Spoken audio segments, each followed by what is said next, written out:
Hi, my name is Juliet Lucas, and I'm the writer-director of Guber.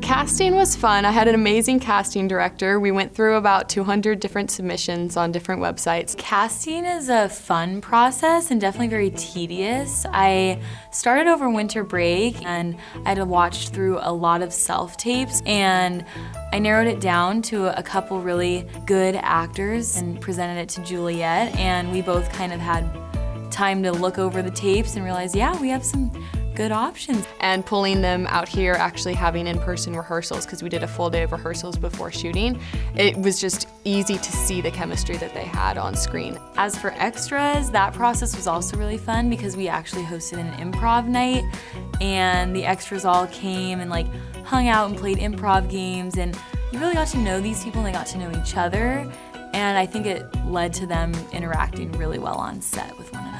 And we're getting Uber because we have to be careful or something.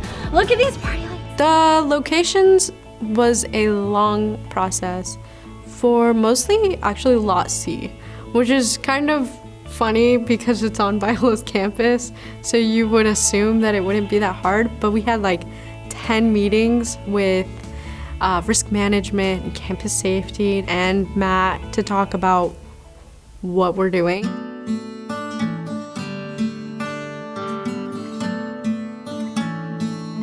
We had to pick up the lenses the day that we were shooting. And so we had it worked out that we would arrive at Boca at 2, and then we'd be back by around 3:30, and then we would start shooting. We got to Boca around 2, and when we got there, they gave us all the lenses, and they were like, everything's all good, but we're going to lock the doors because there is a guy around the corner with a machete. And then they were like, here's some LaCroix. So we sat there and drank some LaCroix, and unfortunately we're stuck there for about 45 minutes. And so we weren't able to get back to Biola until about 4:30. My favorite day of shooting was Friday because it was the day I was most nervous for. That was when we got all of the car mount stuff. We had the camera on a car mount on our picture car, which was then on a trailer attached to a truck that we were driving around a lot that we had cleared previously. We were bringing in so many different extras. We had so many different effects and stunts going on in the back seat. We had a professional key grip who is in a union come and help us out. His name is Kip. Amazing guy. Awesome dude. He helped us actually rig the camera to the car. I think the car stuff was super cool, and we had Kip. It was just super cool seeing him work and stuff and seeing his insight. All of it coming together, really, like I just gotta like sit back and be like, whoa. This is exactly as I was envisioning it, and I was doing like a little happy dance in the corner. You know, there's a lot that can be said about putting a trailer on your truck with a car on that trailer that is on your truck and driving in circles about it, but that's really all you can say. You go in circles for about 6 hours, and you're just doing that. I had a good time in the car. Winnie and I we're having a little cry session in here. We're having a deep talk. We're having a deep talk. Well, yeah. No privacy on set. No. Yeah, no, I guess that's true. No privacy allowed on these sets. We brought this upon ourselves. You're on the doc team. I mean, like, you of all people should know. I'm gonna put this in. I think the most fun part about working on set as a second AD was honestly setting up base camp for the night with all of the extras, all 25 of them. I felt like a little receptionist or something. Like I had my computer and I had all the little paperwork stuff because I have to have them sign a form. So they would walk in and I'd be like, oh, hello, my name's Kristen. I've been emailing you a ridiculous amount. Thank you so much for responding to them. Funny story, I show up on set and I'm told that one of our extras didn't show up. So Harrison and Kristen are trying to figure out like who can be the next extra for the party girl, and you know, I'm just doing someone's makeup and they're like, how about Kendra? And I turn around and I'm like, okay, yeah, I can do this. I can like add this on top of everything else that I'm doing. Like I can go home, I can find a dress. One of our extras just dropped out and crew needs to step up, so I'm stepping up now. It was a really fun moment. I think it really reminded me of how the show just goes on. As to how I got through different days, I would say copious amount of Welch's. I think those were the primary motivation to keep going forward. I'm not a rich man. I'm but a humble, I'm a humble, lowly college student who does not have too much money. And so I love my shoes. About halfway through this semester, before production even started, I guess just a hole just ripped right through the sole of my shoes, or one of them. And Davey was like, hey, gotta have closed-toed shoes on set. And I said, you got it. And so I duct taped my shoes. I do have a new pair of shoes that I did order recently. They're not here yet, but they're in the mail. They're coming. I got new shoes. There's no more duct tape because I got new ones. Finally. Saturday into Sunday night, we had been watching the weather for a couple of days, and then it became pretty clear that we were gonna have rain. Percentages kept changing, but especially with my department, everything electrical, it's kind of important to navigate and expect water.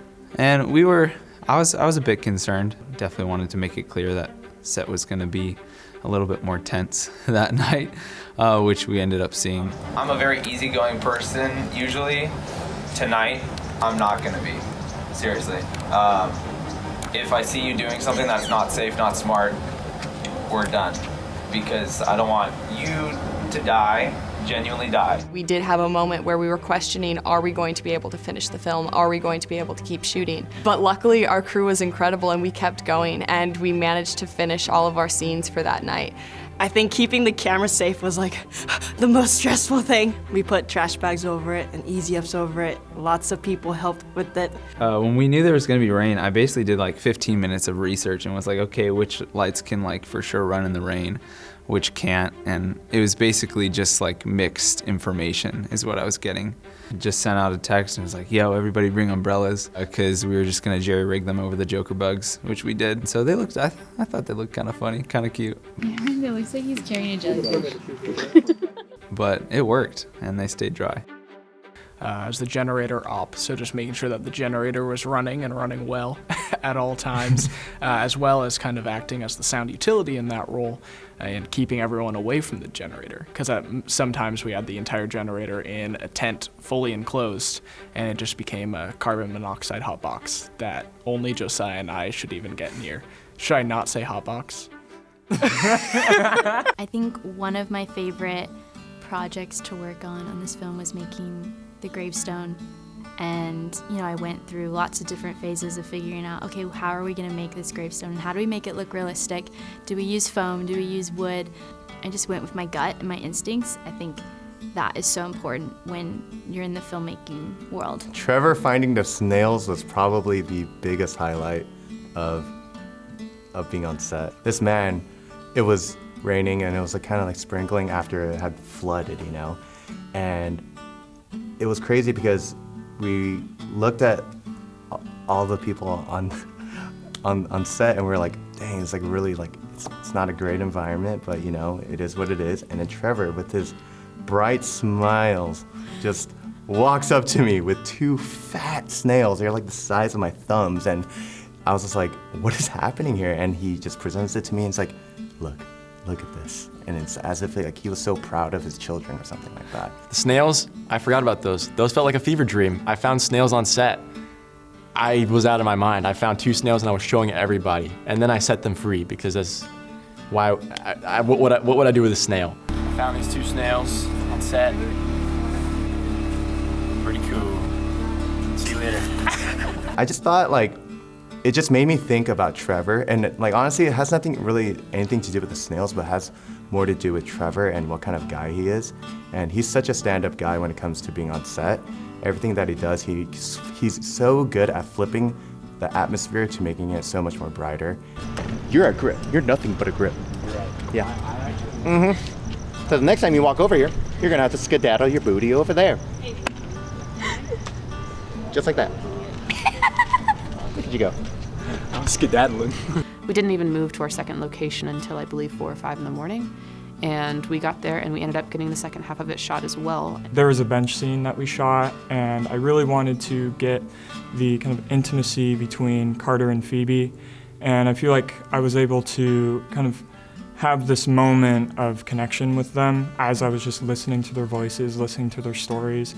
And so that was a really cool moment. Wrapping Saturday felt pretty good. Because like it was like, oh, we did it. And I just remember that small skeleton crew of us looking and just watching the sunrise over the middle school that we were shooting behind, and we were like, oh, that's really nice.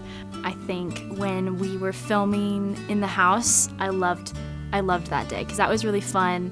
A lot of my production design actually got to come together. You know, we had a lot to set up. It was just really rewarding to see, you know, that's where your mood boards came in, and creating the house and the feel for it, and then seeing it come to life was just really rewarding. We had a 6x up on 2 combo stands, and that thing was stacked with sandbags. And the last night was really windy, and I remember looking over and the wind was blowing, and this 6x became like a pirate flag, like sail in the wind, and it wanted to take off. And so I was like, oh my goodness. And I ran and I got it. I'm super proud of that because I felt like I saved the day in that moment. It's kind of hard being a hero like me. And super strong. And also like really humble and good looking too, I don't know.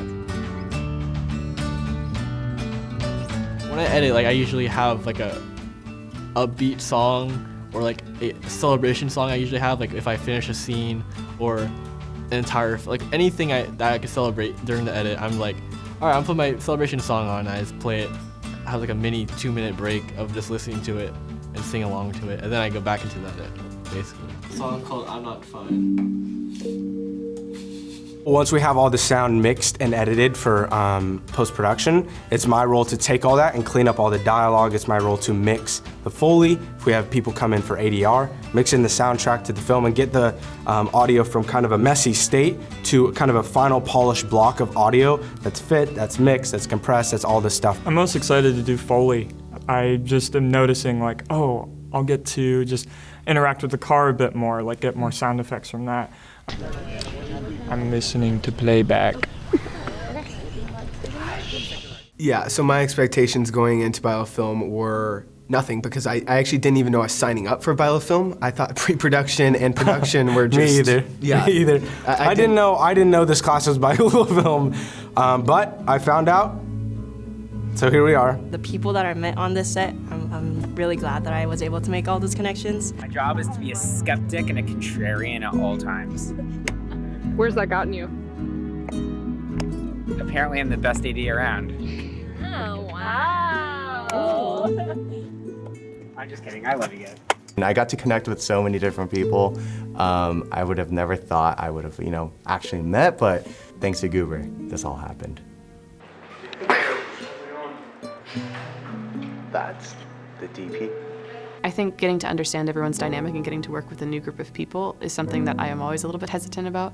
But we played a lot of games on the front half of class to get to know one another better, and I think that really helped the dynamic on set. Like Josiah Brimage, I didn't know him at all coming into Biola Film. So when I got to actually meet him and then work with him, I saw what his work ethic was and what his style of work was, and it was incredible. Down to the right. Come on, Leonie. Oh, that feels good. Flathead screwdriver, different pliers, and then all my fun little clips. JoJo's, don't steal. And there's so many people, countless people that I just did not know before the class that I will definitely be working with again in the future. You come into a classroom of people. For me, I knew maybe 4 or 5 people in the class already, but most of them were new faces. For me, I was able to find a lot of people that I work with really well within the class that I never would have met without Biola Film. It was definitely challenging at times because you're meeting new people for the first time and then you're working with them so intensely for 4 months straight. But I think overall it was a fantastic experience, and I loved the relationships that came out of it and the people that in January I didn't know their name, and now we're working every day together and we're pulling off these car rigs and these downtown LA locations that I never would have dreamed would have been possible before seeing the qualifications of our team. Guber 2022, we gonna do this, yes sir. Nice.